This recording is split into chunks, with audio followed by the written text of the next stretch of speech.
অভিনেত্রী তিয়াশাকে নিয়ে আলোচনার শেষ নেই। তার প্রেম বিয়ে সম্পর্ক নিয়ে অনেক ধরনের আলোচনাই হয়েছে ইন্ডাস্ট্রির অন্দরে। এবার নিজের বিয়ের পরিকল্পনা জানালেন অভিনেত্রী। বিবাহ বিচ্ছেদ হয়েছে, প্রেমও নাকি ভেঙেছে। কবে বিয়ে করছেন তিয়াশা তাহলে?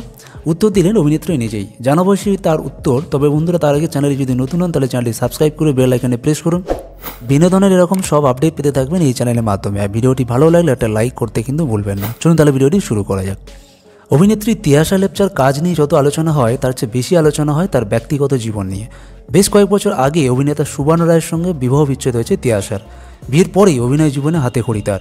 কৃষ্ণকলি সিরিয়ালের শ্যামা চরিত্রের মাধ্যমে দর্শকের নজর কাড়েন তিনি, যে সিরিয়াল সম্প্রচারিত হয়েছিল প্রায় 3 বছর ধরে। বেশ কিছুদিন পর নতুন সিরিয়ালে দেখা যায় তাকে। সে সময় তার ব্যক্তিগত জীবন নিয়েও আলোচনা হয়েছিল বিস্তর। শোনা গিয়েছিল তিনি নাকি নতুন সম্পর্কে জড়িয়েছেন।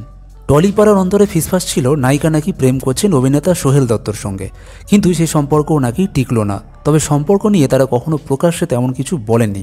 এবার তার ব্যক্তিগত জীবন, প্রেম সম্পর্ক নিয়ে শটান প্রশ্ন করলেন রচনা ব্যানার্জি। সম্প্রতি রচনা ব্যানার্জি সঞ্চালিত রিয়েলিটি শোতে প্রতিযোগী হিসাবে এসেছিলেন তিয়াশা। সেখানেই তার প্রেম বিয়ে নিয়ে প্রশ্ন করা হয়। চুপ থাকেননি তিয়াশা, তিনি স্পষ্ট উত্তর দিয়েছেন রচনাকে। তিয়াশা হাসতে হাসতে বলেন, আমি ঠিক করেছি 2025 সালের পর বিয়ে করব। কিছুদিন আগে শেষ হয়েছে তিয়াশা অভিনীত সিরিয়াল বাংলা মিডিয়াম। তবে আবার কবে ছোট পর্দায় দেখা যাবে নায়িকাকে, তা ক্রমশ প্রকাশ্য।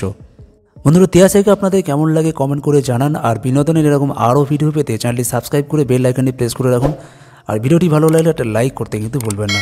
দেখা হচ্ছে পরের ভিডিও। ততক্ষণ ভালো থাকবেন, সুস্থ থাকবেন।